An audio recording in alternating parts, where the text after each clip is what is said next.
Sintonizan Radio María. Les ofrecemos el programa Catecismo de la Iglesia Católica, dirigido por Monseñor José Ignacio Munilla.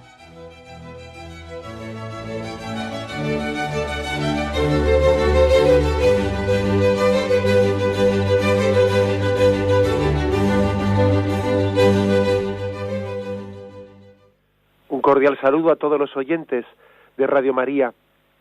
Un día más, con la gracia del Señor, proseguimos con el comentario del Catecismo de nuestra Madre la Iglesia. En este apartado en el que estamos recogiendo las enseñanzas que Jesús nos dio sobre cómo orar, en el punto 2613 en el que habíamos quedado, se nos hablaba de tres parábolas principales sobre la oración que Jesús utilizó. Una era la del amigo inoportuno, que ya hablamos sobre ella, la viuda inoportuna, segunda, la primera está en Lucas 11, la segunda en Lucas 18, y habíamos dejado sin explicar la tercera de las parábolas, en las que Jesús nos habla de la oración, de cómo orar. Es conocida como la parábola del fariseo y el publicano, que lo tenéis en Lucas 18, versículos del 9 al 14. Lo voy a leer y luego lo comentamos. Repito, Lucas 18, del 9 al 14. Parábola del fariseo y el publicano. Bueno, ya sabéis que cuando aquí suelen venir algunos títulos, cuando vienen algunos títulos que encabezan un párrafo en la Biblia, esos títulos están puestos por el traductor. La Biblia, el original de la Biblia, pues no introduce, pone todo el texto seguido. En el original de la Biblia no está puesto en ningún sitio, por ejemplo, parábola del buen samaritano, o sermón de la bienaventuranza, no. El texto bíblico viene todo seguido, y luego, pues sí, en las traducciones, para intentar pues hacer más accesible, pues para dividirlo por unas partes lógicas, pues ponemos títulos, o los traductores han solido poner títulos, ¿no? Aquí en concreto le llaman parábola del fariseo y el publicano. A unos que alardeaban de su propia rectitud y despreciaban a todos los demás, Jesús les contó esta parábola. En cierta ocasión, 2 hombres fueron al templo a orar. Uno de ellos era un fariseo y el otro un publicano. El fariseo, plantado en primera fila, oraba en su interior de esta manera: «Oh Dios, te doy gracias porque no soy como los demás, ladrones, malvados y adúlteros. Tampoco soy como ese publicano. Ayuno 2 veces por semana y pago al templo la 10ª parte de todas mis ganancias». En cambio, el publicano, que se mantenía a distancia, ni siquiera se atrevía a levantar la vista del suelo, sino que se golpeaba el pecho y decía: «Oh Dios, ten compasión de mí, que soy pecador». Os digo que este publicano volvió a casa con sus pecados perdonados. El fariseo, en cambio, no, porque Dios humillará a quien se ensalce a sí mismo, pero ensalzará a quien se humille a sí mismo. Bueno, pues una parábola, como veis, de auténtica enseñanza sobre las actitudes que deben de animar el ponernos ante Dios, el presentarnos ante Dios en la oración. El Catecismo dice: esta parábola se refiere a la humildad del corazón que ora. «Oh Dios, ten compasión de mí, que soy pecador». La Iglesia no cesa de hacer suya esta oración: Kyrie eleison, Kyrie eleison, Señor, ten piedad. Bien. Bueno, vamos a comentar esto. El primero de los versículos, ¿no? Dice: a unos que alardeaban de su propia rectitud y despreciaban a todos los demás, Jesús les contó esta parábola. Ya es muy significativo. Porque ¿a quién le contó Jesús la parábola? Se la contó pues con toda la consciencia. Dice a unos, no especifica quiénes eran. Pues muy posiblemente está hablando Jesús a unos fariseos, porque está contraponiendo en esa parábola a un publicano y un fariseo. Ahora hablaremos de ello, pero a unos que se las daban que alardeaban, ¿no? Dice, alardeaban de su propia rectitud y despreciaban a todos los demás. Bueno, esto es muy una gran lección, porque ¿qué quiere decir Jesús con esto? Que con esas actitudes tu oración va a quedar absolutamente anulada.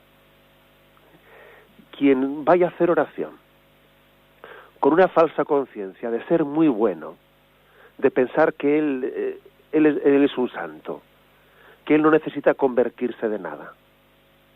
Quien vaya a la oración sin plena conciencia de eso que decimos, ¿no? Antes de celebrar los sagrados misterios reconozcamos nuestros pecados. Señor, yo no soy digno de que entres en mi casa. Quien no se crea de verdad esas expresiones que decimos ante la Sagrada Liturgia, y en el fondo pudiéramos decir cada vez que nos ponemos a rezar un rato, quien no se crea eso de verdad no va a rezar bien. Su oración va a ser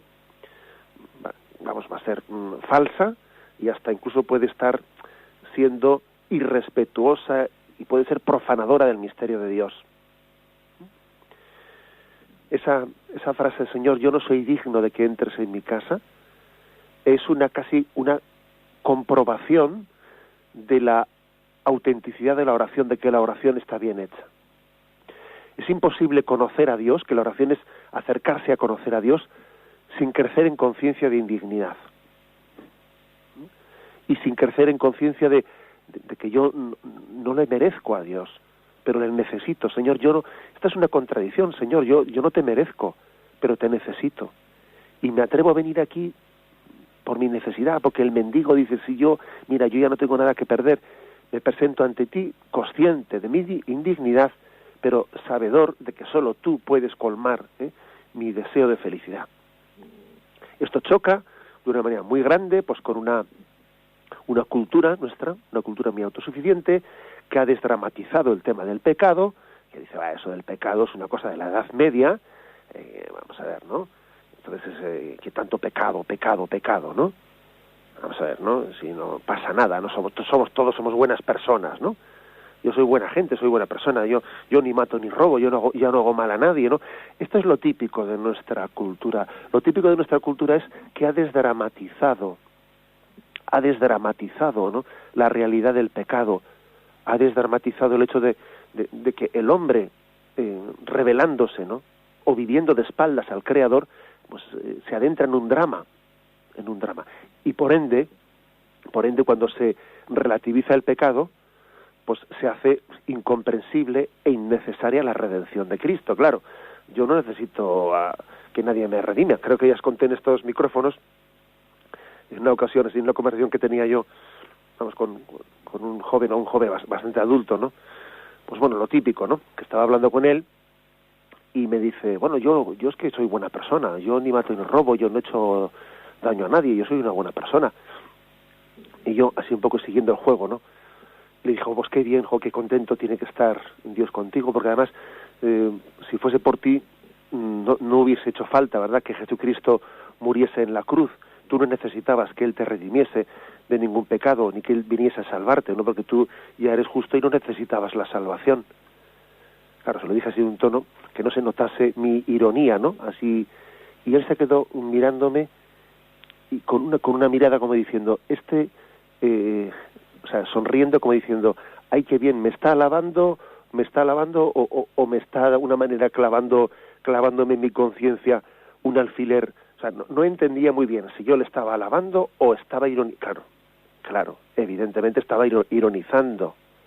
Estaba diciéndole, pero ¿tú no te das cuenta que con esa postura tuya estás despreciando la redención de Cristo? ¿No te das cuenta que estás diciendo, yo no necesito a Cristo, yo no necesito ser redimido? Yo soy buena persona, aquí no hay pecado. O sea, esto es clave, ¿eh? Esto es clave. Quien no tenga la conciencia viva de decir, yo pecador, vamos, es que es imposible que haga bien oración. Además, la experiencia nos demuestra que hay dos tipos de personas, ¿eh? Las que son prontas a decir, yo pecador, y las que son prontas para decir tú pecador. Porque aquí no hay punto intermedio, ¿eh? Aquí no hay punto intermedio. Si no tenemos la conciencia viva de nuestro ser pecador, estamos siempre acusando a los demás.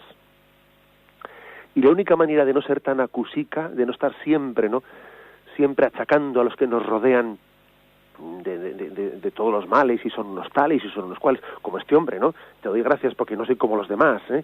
Y dice, no soy como los demás, que son, dice, ladrones, adúlteros, y pues, etcétera, ¿no? Dice, lo voy a leer aquí mismo, te doy gracias porque no soy como los demás, ladrones, malvados, adúlteros, ¿no? O sea, este hombre tenía una visión de los demás, todos eran malísimos. Él no, por supuesto, él no. Solamente la única manera de sanar esto es la conciencia de decir yo pecador. Hay dos tipos de personas, repito, las que son prontas a decir yo pecador y las que son prontas a decir tú pecador. Y aquí el Evangelio, pues en esta parábola, la parábola del fariseo y el publicano nos dice, tú verás, pero que quede claro que la única manera de hacer oración pues es la del publicano, no es la del fariseo. Bueno, esto es muy importante, muy importante. A veces se ha ridiculizado, pues por ejemplo, como en la tradición católica, y no digamos nada en la oriental, también católica o ortodoxa también, se repite tanto lo de Kyrie eleison, ¿no? Ay, Kyrie eleison, y hasta se ha hecho mofa, ¿no? Y si nos hemos choteado de eso. Señor, ten piedad, Cristo, ten piedad. Es que no existe otra manera de presentarse delante de Dios. No existe otra manera. Oh Dios, ten compasión de mí, que soy un pecador. Esto es lo que dice el publicano. Que se chotean de él por decir eso, pues que se choteen. No hay otra manera humilde de presentarse delante de Dios. Esta es la gran enseñanza. Luego, bueno, pues igual convendría para entender mejor todavía el contexto de esta parábola, vendría bien recordar, pues cómo los fariseos, bueno, digamos, pues eran en aquella sociedad judía los hombres de bien, los hombres celosos en el cumplimiento de la ley.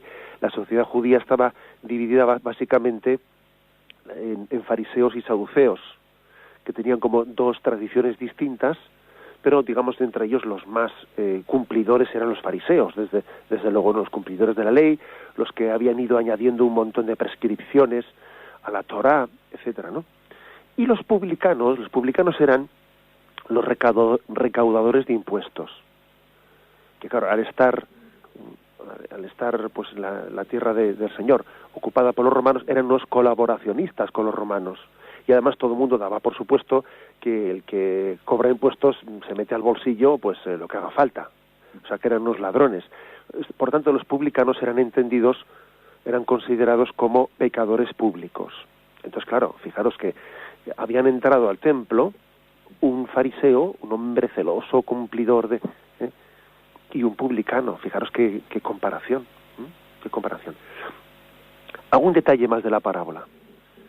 Dice, el fariseo plantado en primera fila, es curioso que dice plantado, por lo menos es la traducción que yo tengo, y he visto que en otras traducciones también así enfatiza. No dice únicamente que el hecho de que fuese a primera fila, sino que se plantó en primera fila.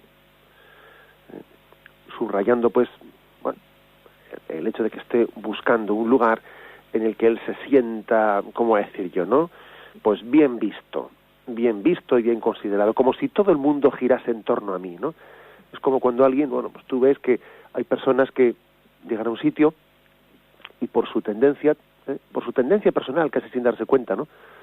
Pues se colocan a la escucha, se colocan viendo a los demás, no se colocan en el centro, las ves cómo se posicionan, ¿no? Hay otros, sin embargo, que llegan a un sitio, se plantan allí en medio como el perejil, pretende ser el perejil de la conversación, que todo gire en torno a ellos, cortamos la conversación que antes había aquí y ahora meto yo la mía. O sea, es también otra cosa significativa. El fariseo se planta en primera fila, mientras que del publicano se dice tres cosas, es curioso. Primero, se mantenía a distancia. Segundo, ni siquiera se atrevía a levantar la vista del suelo. Tercero, se golpeaba el pecho. Y cuarto, decía, oh Dios, ten compasión de mí que soy un pecador. O sea que esa oración, que es la que alaba aquí el catecismo, ¿no? Señor, ten compasión de mí que soy un pecador, había venido acompañada de unas actitudes. El mantenerse a distancia. Mantenerse a distancia es, bueno, pues acordaros cómo el mismo Evangelio dice que un hombre fue invitado a un banquete de bodas, pero él dijo, me coloco en el último puesto. cuando llegó pues el novio, le dijo: ¿qué haces aquí en el último lugar? Ven y ponte al principio, ¿no? Mientras que otro se había colocado en primer lugar y dijeron: oye, tienes que dejar sitio para... O sea, su actitud era la de mantenerse a distancia. Él sabía muy bien, el que hace oración tiene que saber muy bien que en principio, nuestra distancia con Dios es infinita. Y es una distancia tan grande que únicamente puede ser salvada por la misericordia de Dios. Porque Él te dice: ven, no te quedes aquí atrás, vente conmigo. No es que Dios quiera que te quedes a distancia, no, pero quiere que te des cuenta de que si vas a ir a primera fila, va a ser por pura misericordia. Vas a ser cogido por la mano, dice, y llevado allí, y te vas a sentir, ¿cómo voy a decir yo? Pues te vas a sentir hasta un tanto diciendo: ¿pero qué hago yo aquí, en primera fila? ¿Cómo me han traído aquí? Te tiene hasta que ruborizar el que el Señor te introduzca entre sus íntimos. Es así, ¿no? Yo creo que esto es algo importante, la conciencia de indignidad. ¿Qué hago yo aquí? El Señor, ¿cómo ha puesto esto en mis manos, no? Pues no lo sé, ahora mismo, pues en mi caso, ¿no? Yo ¿qué hago aquí hablándoos a vosotros, no? Pero si soy un pecador como vosotros, ¿no? O sea, todos tenemos que tener conciencia de ello. De lo contrario, parece que te estás adueñando de algo que es tuyo. ¿Pero a dónde vas tú? Se mantenía a distancia. No se atrevía ni a levantar los ojos del suelo. ¿Os acordáis de San Juan Bautista? Yo no soy digno de desatarle las sandalias. Ojo, y San Juan Bautista era un hombre, pues eso, austero, penitente, un hombre santo, a diferencia de un publicano, que un publicano era un pecador público. Pero es lo mismo, es que sea un pecador público, o sea un hombre, el mayor de los nacidos entre mujer, como Juan Bautista, que dijo Jesús, que había recibido una alabanza de Jesús que era máxima, sea un pecador, sea una, o la mujer pecadora, una prostituta, o sea Juan el Bautista, o la Madre Teresa de Calcuta, o sea, es que es lo mismo, ante Dios somos siempre indignos. ¿Me explico? Siempre somos indignos, Por eso ese no soy digno de desatar las sandalias de Juan Bautista, pues es muy similar a este, no se atrevía a levantar los ojos del suelo. Y por último dice, se daba golpes en el pecho. Y esos golpes en el pecho pues es tener en cuenta que soy yo, o sea, que está dentro de mí,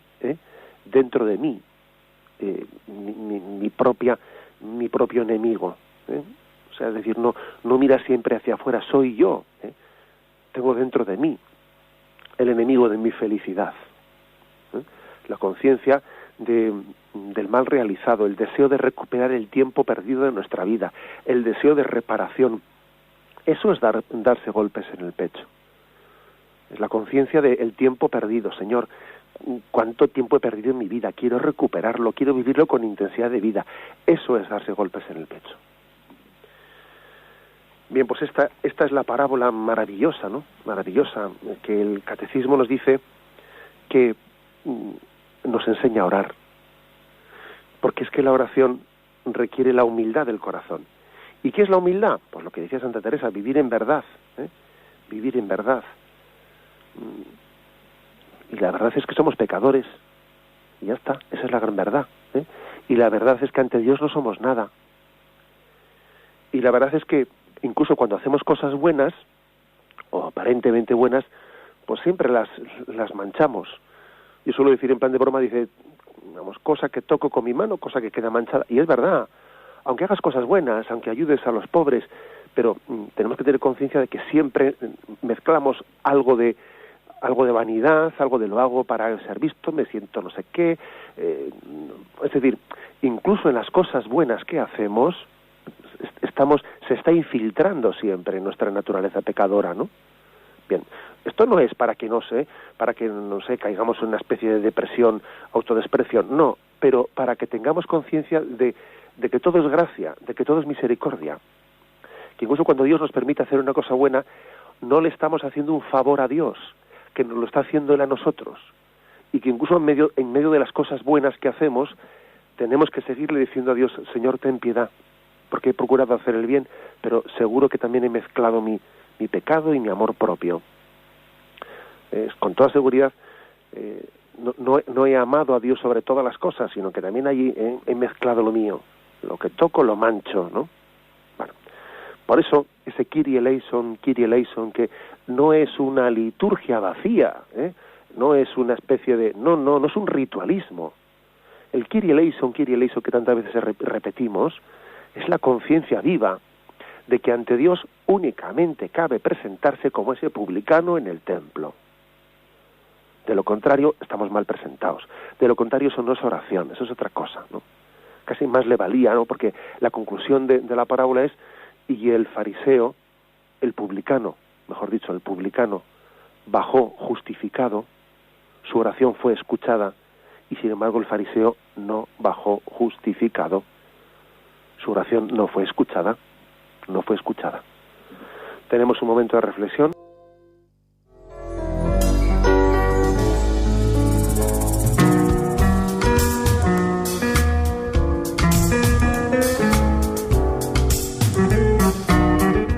Alegres por el nacimiento que cada año renueva nuestros corazones, estamos ya inmersos en el tiempo ordinario que nos llevará hasta el martes previo a Cuaresma. Durante este tiempo no celebramos un aspecto concreto del misterio de Cristo, más bien recordamos con intensidad el mismo misterio de Cristo en su plenitud. Radio María continúa trabajando para consolidar definitivamente la emisión habitual en función de vuestra demanda. Seguimos dando forma a la programación con nuevos recursos técnicos y humanos. Para nosotros, comunicar es una misión evangélica y la exigencia es cada vez mayor. Para ello, necesitamos vuestra ayuda. Ingresa tu aportación en cualquier sucursal del Banco Popular o sus filiales y del BBVA en las cuentas de la Asociación Radio María. También puedes hacerlo por transferencia bancaria, giro postal o cheque, a nombre de Asociación Radio María, enviándolo a Radio María, calle Princesa 68, segundo E, 28008 de Madrid. Radio María, la fuerza de la esperanza.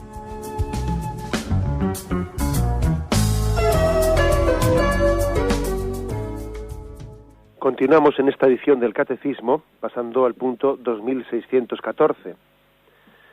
En él se dice: cuando Jesús confía abiertamente a sus discípulos el misterio de la oración, les desvela lo que deberá ser su oración y la nuestra cuando haya vuelto en su humanidad glorificada al lado del Padre. Luego seguimos leyendo, pero me quedo ahora con esto, Es decir, que cuando Jesús nos enseña a nosotros cómo orar, no únicamente nos está diciendo cómo hacerlo ahora, sino que nos está abriendo un poquito la puerta del cielo y nos está diciendo cuál va a ser nuestro ser, nuestro quehacer, nuestra vocación en la vida eterna. La oración es algo muy importante porque es que esa va a ser nuestra vocación en la vida eterna. El hombre está llamado por toda la eternidad, a alabar a Dios, a glorificarle, a darle gracias. O sea, la vida eterna es hacer oración, ¿no? Hacer oración en su presencia, ¿no?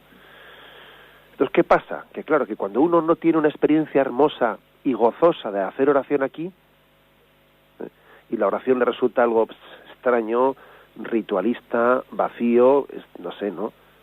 Cansado, aburrido, le dices que el cielo es hacer oración por toda la eternidad y dice: madre mía, pues no tengamos mucha prisa en ir al cielo, que nos vamos a aburrir, tú tanto tiempo rezando, vas a ver tú, me voy a cansar enseguida, ¿no?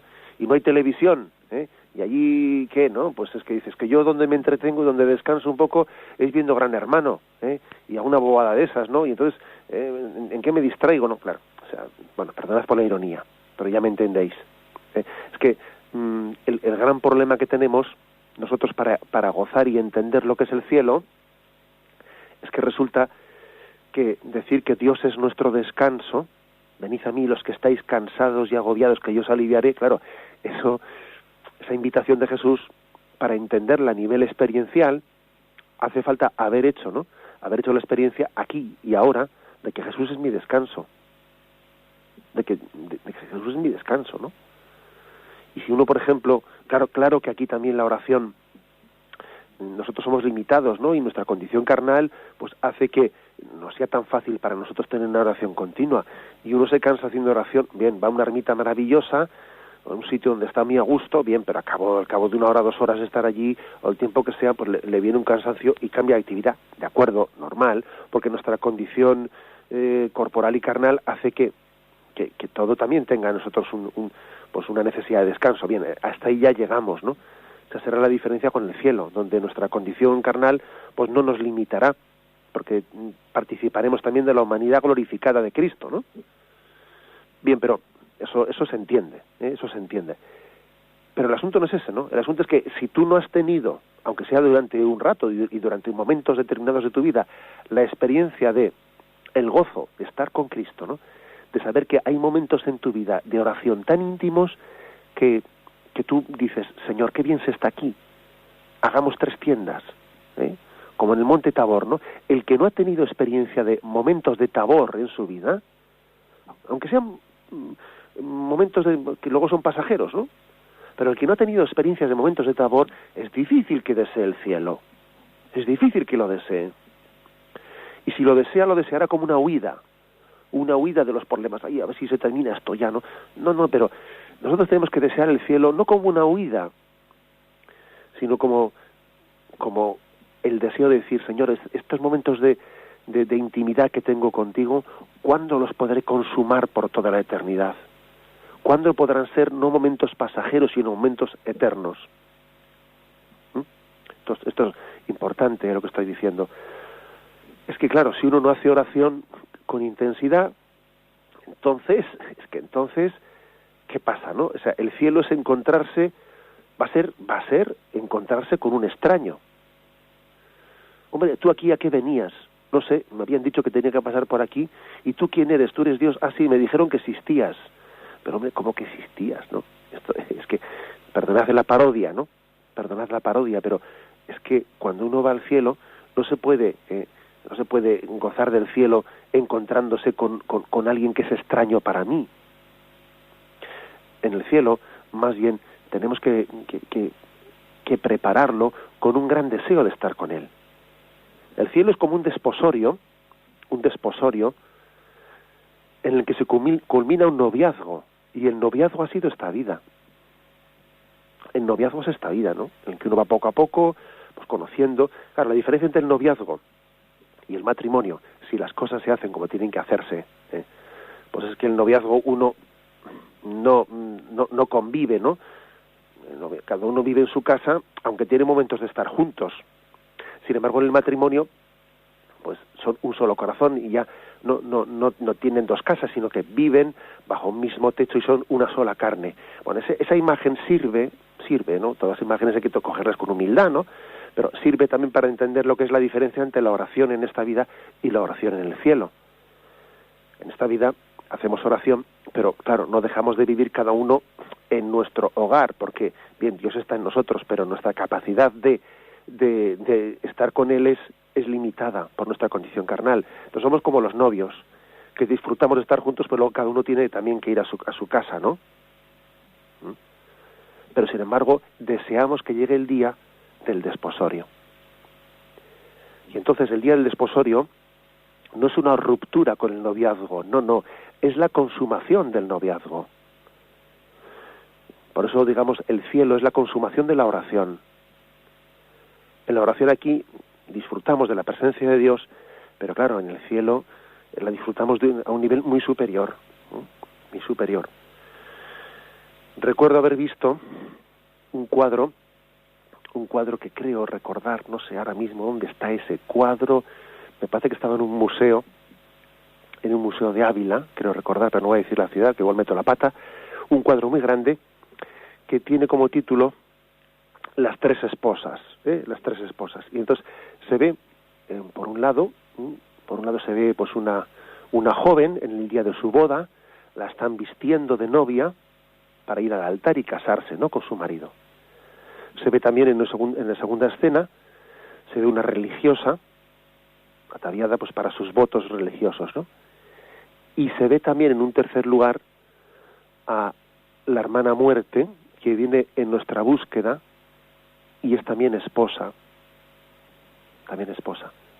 Viene a coger el alma de una persona que está representada en el lienzo y viene a desposarse con ella. Y dice las 3 esposas: el matrimonio, la unión esponsal por los votos religiosos y la muerte, fijaros bien, y la muerte.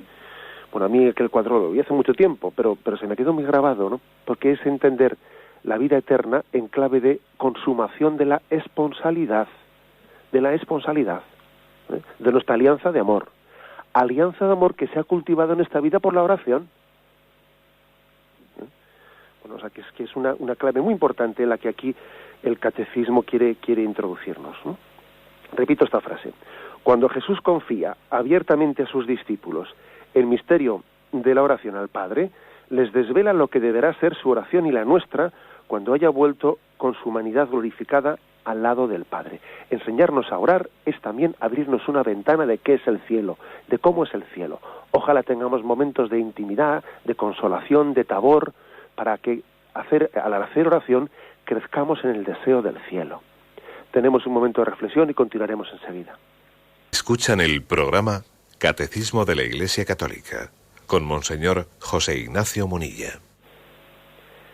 Continuamos la explicación de este punto 2614.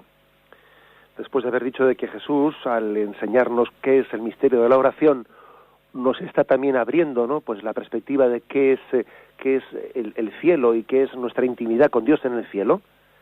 Continúa diciendo este punto: lo que es nuevo ahora, o sea, ahora me refiero pues todavía antes de haber llegado al Padre, lo que es nuevo ahora es pedir en su nombre.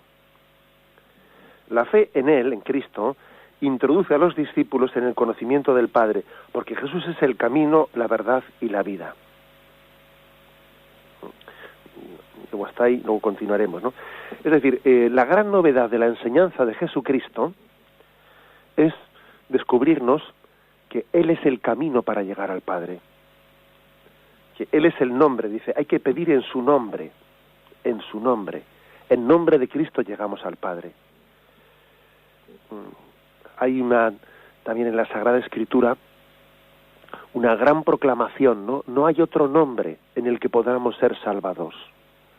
Cuando decimos Cristo es nuestro Salvador, estamos diciendo que no hay otro intercesor, otro mediador entre Dios y el hombre.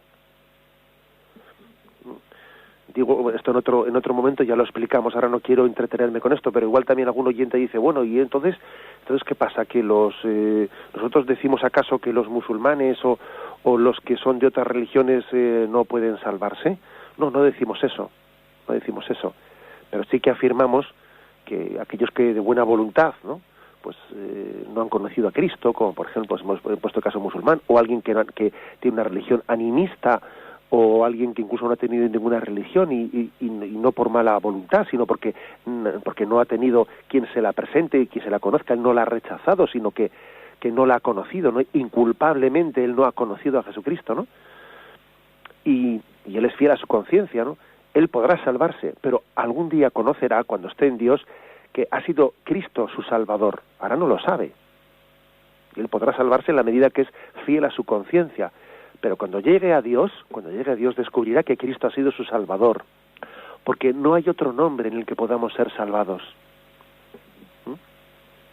Por lo tanto, nosotros sabemos decir que que uno puede salvarse también profesando otra religión, pero afirmamos al mismo tiempo que solo Cristo es el Salvador, solo Cristo es el mediador entre Dios y el hombre.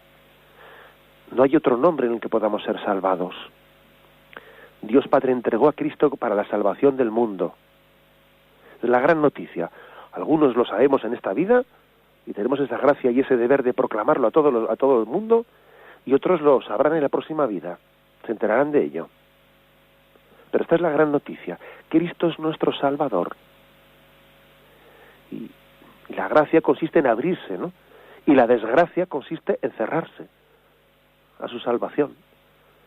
La salvación consiste en recibir su don, y la perdición, la condenación, consiste en rechazar su don.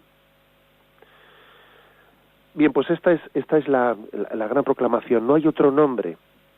Quiere decir que el nombre de Cristo está lleno de autoridad, es una gran potestad tiene la gran fuerza y el gran poder de poder salvar a la humanidad. Da un paso más y dice que la fe en Cristo introduce a los discípulos en el conocimiento del Padre, porque Jesús es camino, verdad y vida. Jesús es camino, verdad y vida.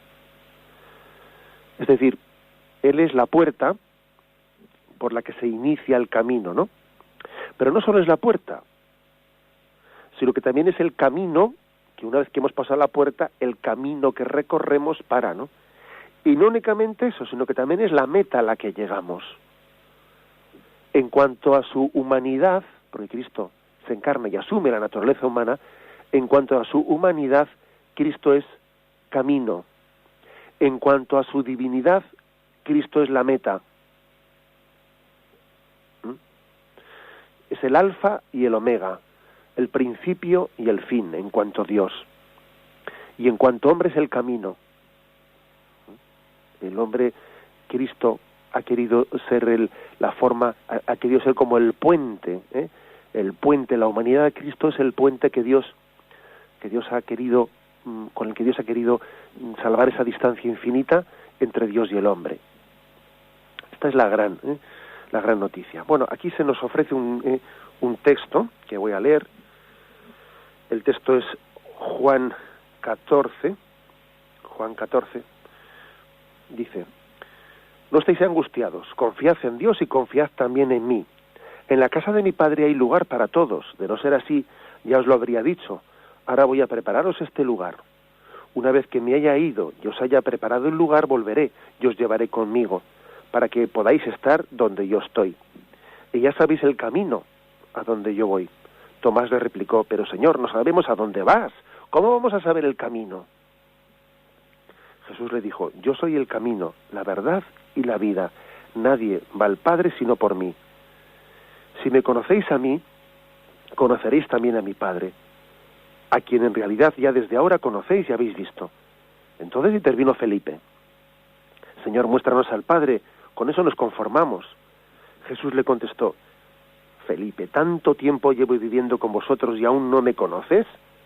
El que me ve a mí, ve al Padre. Y si es así, ¿cómo me dices que os muestre al Padre? ¿No creéis que yo estoy en el Padre y el Padre en mí? Lo que yo os he enseñado, no os lo he dicho, no ha sido por mi propia cuenta. Es el Padre quien realiza sus obras viviendo en mí. Debéis creerme cuando afirmo que yo estoy en el Padre y el Padre está en mí. Dad crédito al menos a las obras que hago. Os aseguro que el que crea en mí hará también lo que yo hago, incluso cosas mayores.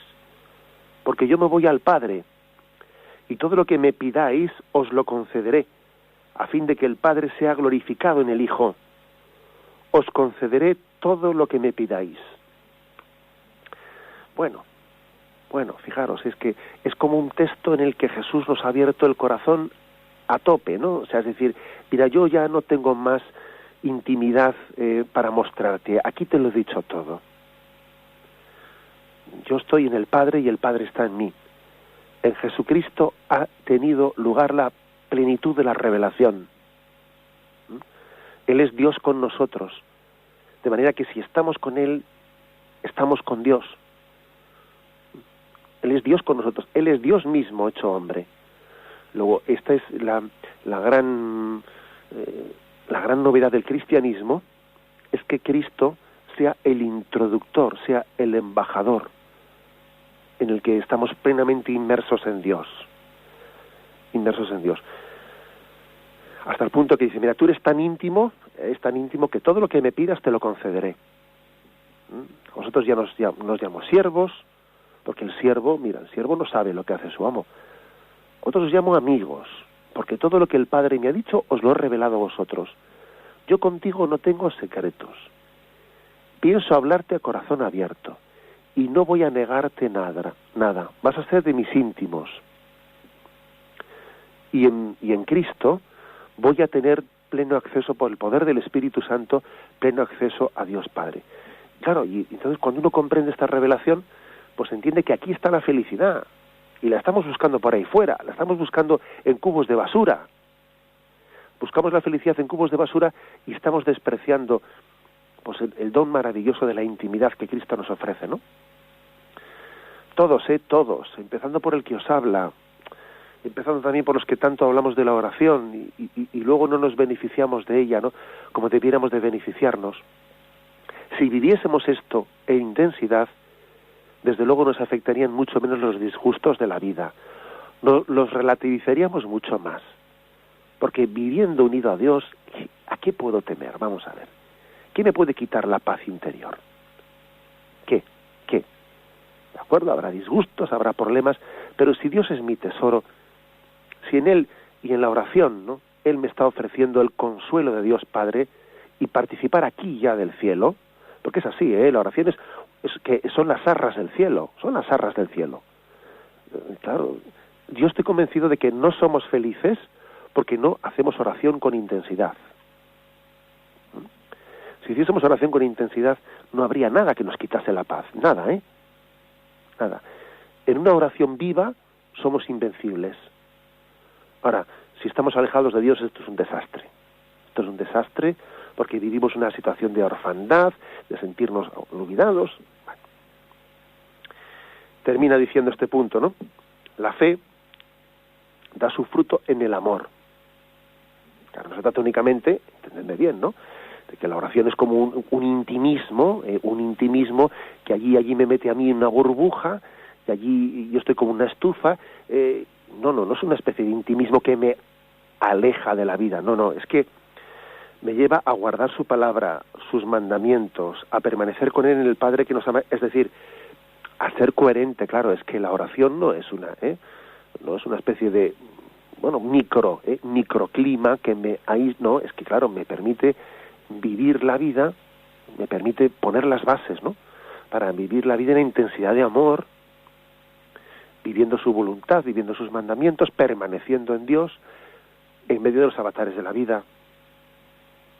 Y esta es la clave de la felicidad, y este es el gran anuncio que queremos hacer al mundo, ¿no? La oración no es una huida, sino que es un vivir la intimidad de Dios en medio del mundo. Vivir la presencia del Espíritu que nos mueve, nos transforma, y al transformarnos, pues el mundo es distinto, porque en el fondo el mundo es distinto en la medida que tú cambies, ¿sabes? Algunos están esperando a ser felices a que el mundo cambie, sí, ya. Y sin embargo Jesús nos dice, mira, vamos a cambiar nosotros y vas a ver cómo vas a percibir el mundo distinto, ¿eh? Entonces, esta es la oferta, ¿no? La oferta de que hagamos oración, de que seamos íntimos de Dios, y el mundo cambiará, será distinto. Lo vas a ver bajo otra perspectiva, la perspectiva de la intimidad de Dios. Lo dejamos aquí, damos paso ahora a la intervención de los oyentes. Podéis llamar para formular vuestras preguntas al teléfono 917-107-700, 917-107-700.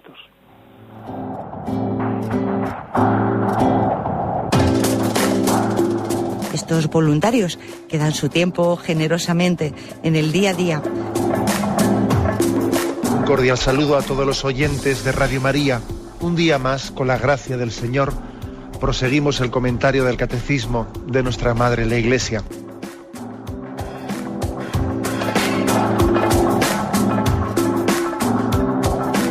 Porque le has quitado la única manera de protesta que tiene. O sea que cuando hay un dolor fuerte no hay que tomar analgésicos, hay que ir directamente al médico.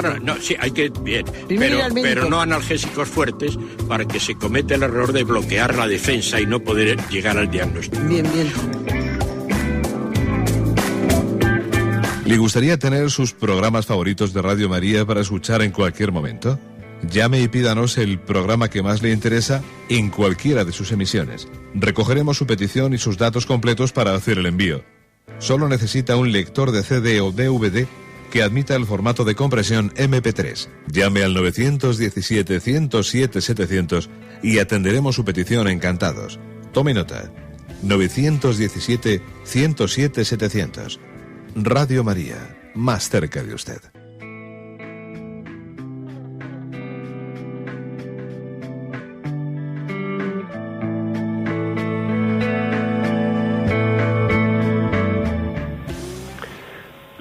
días, ¿con quién hablamos? Hola, buenos días. Adelante, le escuchamos. Mire, quería hacerle una pregunta. Vengo observando, soy joven, vengo observando que cada año que pasa,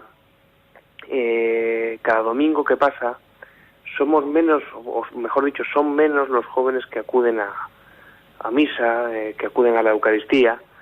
Y entonces quería saber su opinión acerca de si cree usted que es necesario hacer otra gran obra como la que hizo el Papa Juan XXIII, haciendo un concilio que intentó renovar a la Iglesia, que intentó hacer que la Iglesia se situara en los tiempos que corrían, pero que por suerte o por desgracia ha habido ciertas personas o ciertas altas jerarquías eclesiásticas que no han permitido el total desarrollo de ese Concilio Vaticano II.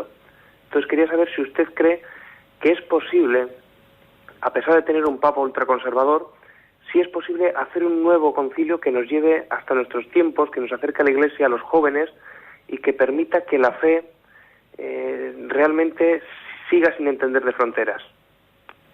De acuerdo, muchísimas gracias por tu pregunta, que a veces es una pregunta que evidentemente también refleja una lectura sobre la realidad de la Iglesia, pues que se hace desde muchos medios de comunicación, etcétera, o que es socialmente bastante compartida, también bastante compartida. Mira, te voy a decir, yo te hablo a corazón abierto, te hablo a corazón abierto. Vamos a ver, tú dices, ¿no sería necesaria la convocación de un nuevo concilio, pues porque para renovarnos, etcétera? Bueno, eso lógicamente le corresponde al Papa, y yo quién soy, ¿no? Pues para decirle al Papa lo que tiene que hacer. Pero mi opinión, desde luego, es que el gran problema no está en hacer otro concilio, sino en vivir el último y todos los anteriores.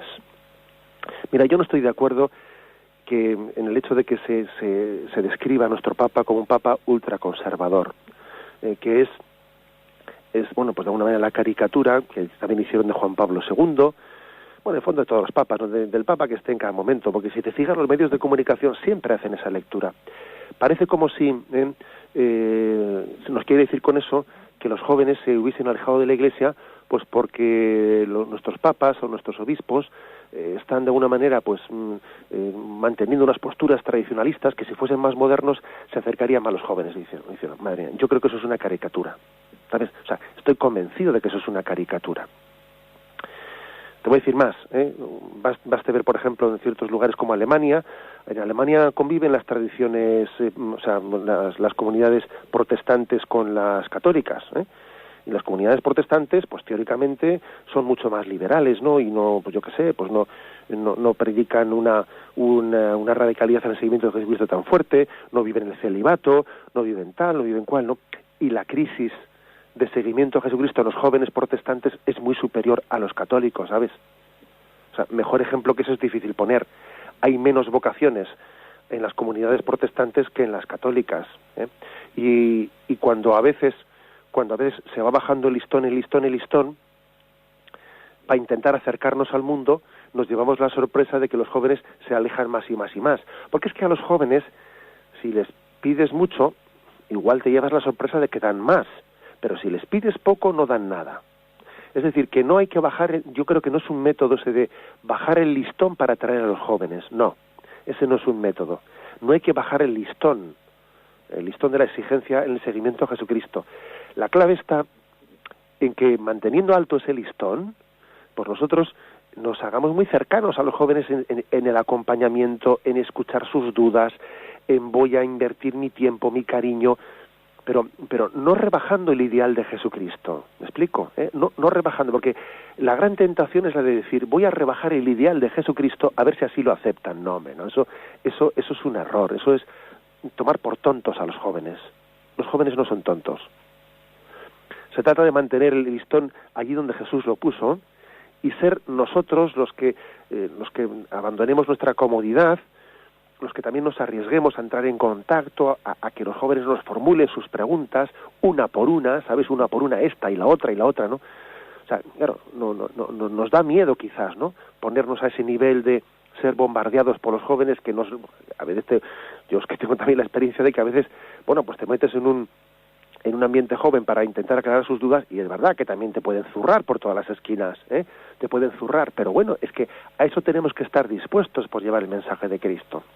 Pero fíjate mi consejo, no caigas en esa especie de caricatura de que es iglesia conservadora, que entonces si no fuese conservadora, mira, la iglesia tiene que, en cuanto al mensaje de Cristo, de su doctrina y su moral, evidentemente tiene que ser fiel, totalmente fiel a la tradición, y no puede deformar nada para intentar hacernos más simpáticos al mundo, no. Ahora, lo que sí que es, al mismo tiempo, la Iglesia en su tarea de evangelización, pues como estamos viendo que los santos han hecho siempre, ¿no? Se abaja, se adapta en la manera de cómo llego, cómo me encuentro con un joven, porque tú eres oyente de Radio María y bendito sea Dios, pero hay jóvenes que no escuchan Radio María, ¿y cómo llegamos a ellos? Yo qué sé, ¿cómo nos metemos en Facebook? ¿Y cómo hacemos esto? ¿Y cómo hacemos lo otro? O sea, la clave no está en rebajar la doctrina para llegar a ellos, sino rebajarnos nosotros, para llegar a ellos, que es distinto. Que Dios nos conceda esa gracia de poder llevar el mensaje de Cristo a todos y a cada uno de los jóvenes. Y te pido también a ti, que seas apóstol, que seas testigo de Cristo en los ambientes que te rodean. Adelante, damos paso al siguiente oyente. Buenos días. Buenos días. Sí, buenos días. Bueno, vamos a ver. Primero está el tema de la fe. La fe es un don de Dios. Si Dios no te da una fe honda, profunda, que te haga ver las afirmaciones de la Iglesia, como ves con los ojos, la luz del sol el día que hay sol, o las nubes el día que hay nubes, es por un lado. Por otra parte, si en la humildad, si Dios no te da a percibir de alguna forma la pequeñez tuya o su grandeza, aunque solo sea un poquitín, lo suficiente, y el tabor, si no te da un poquitín antes de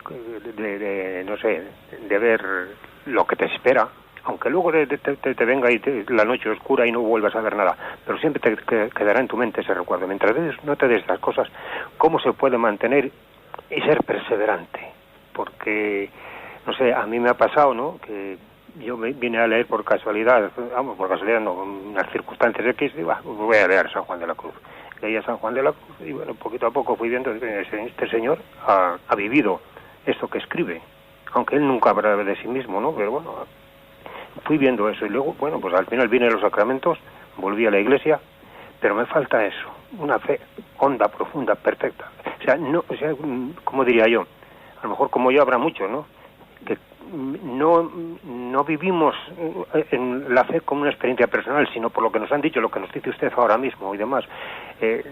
No sé, no quiero alargarme más para... De acuerdo, gracias por su intervención. Vamos a ver, yo le diría a usted que tenga paz, porque me parece que va en el buen camino, Ese deseo que usted tiene de tener una experiencia más íntima de Dios es la mejor señal. O sea, Dios no se oculta a los que le buscan sinceramente.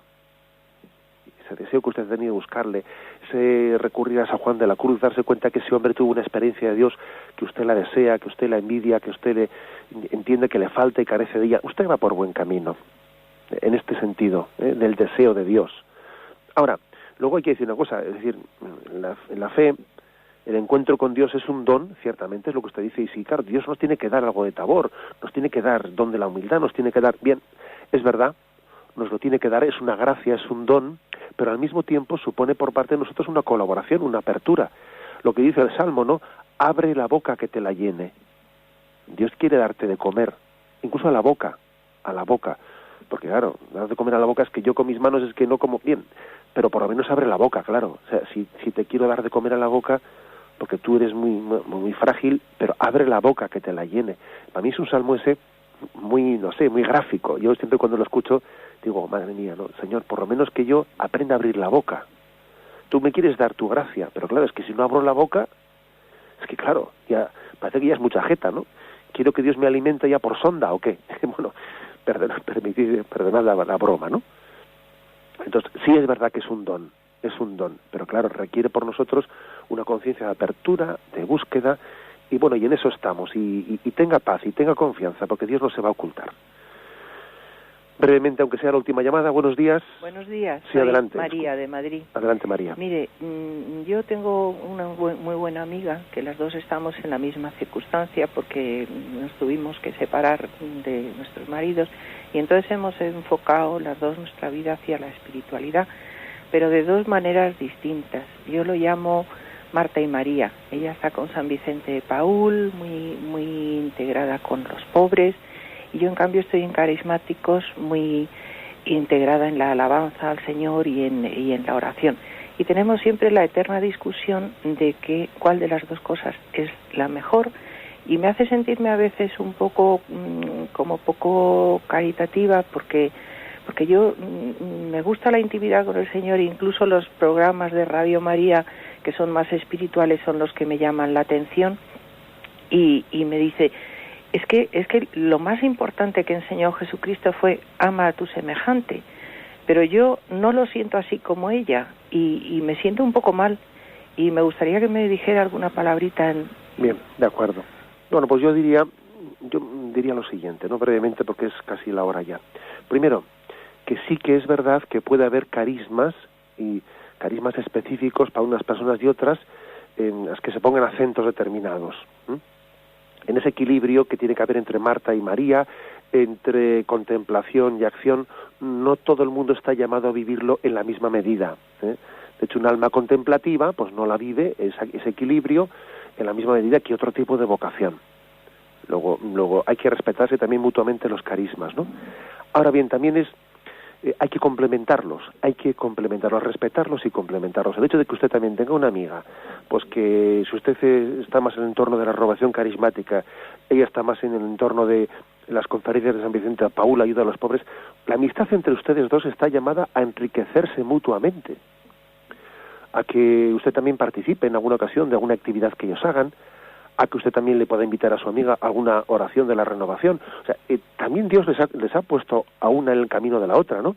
Tienen carismas distintos, respetan los ritmos distintos, pero al mismo tiempo entienden que es una gracia el que se conozcan ustedes dos, para que puedan enriquecerse. Yo creo que es la respuesta que daría. Nos despedimos con la bendición de Dios Todopoderoso, Padre, Hijo y Espíritu Santo. Alabado sea Jesucristo.